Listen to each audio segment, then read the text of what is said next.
A lone penguin, separated from the colony, walking inland, not towards the sea where food exists, not toward other penguins where warmth exists, toward the mountains, toward certain death.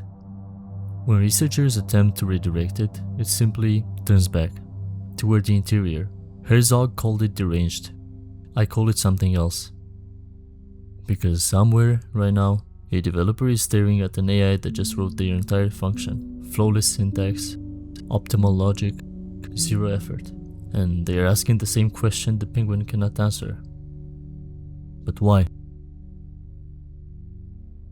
Coding used to be a hunt. You dove into the cold water with a blank file. You searched, you struggled.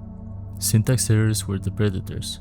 Segmentation faults were the ice beneath your feet. Debugging was the act of survival. Every working program was a fish you earned.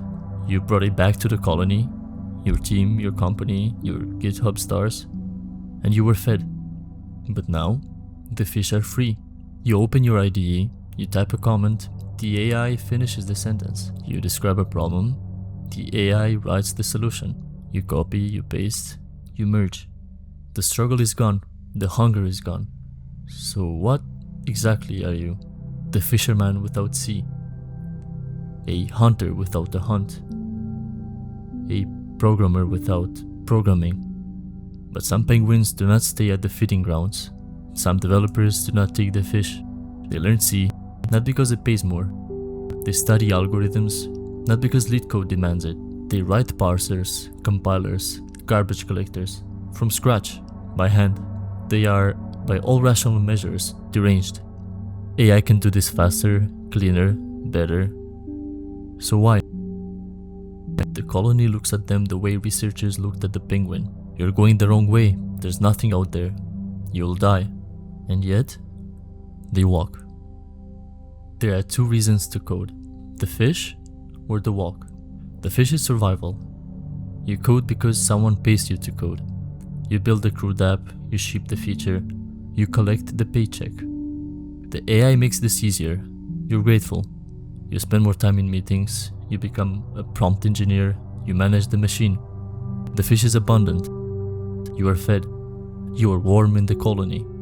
The walk is different. The walk is the person who learns Haskell programming language even though no one's hiring, who writes a ray tracer even though Blender exists, who debugs assembly even though the compiler handles it. The walk is not rational. It does not optimize for outcome. It optimizes for the act itself. So which is correct?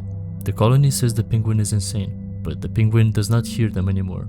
Perhaps the only freedom left is choosing which mountain to die on. Here is what we know. The penguin will not reach the mountains. The developer will not outcode the AI. Both are, in a sense, already obsolete. But there is something the AI cannot feel. The cold, the wind, the weight of each step. The difference between writing code and having code written for you is the same as the difference between walking and being carried. One is efficient, the other is alive. There's no logical reason to code by hand anymore. Not for the big things, not for the fish.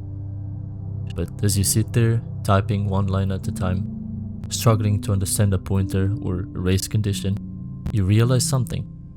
The beauty isn't in the finished software. The beauty is in the waddle. It's in the quiet, stubborn refusal to let the machine have all the fun. We are walking toward a cold mountain.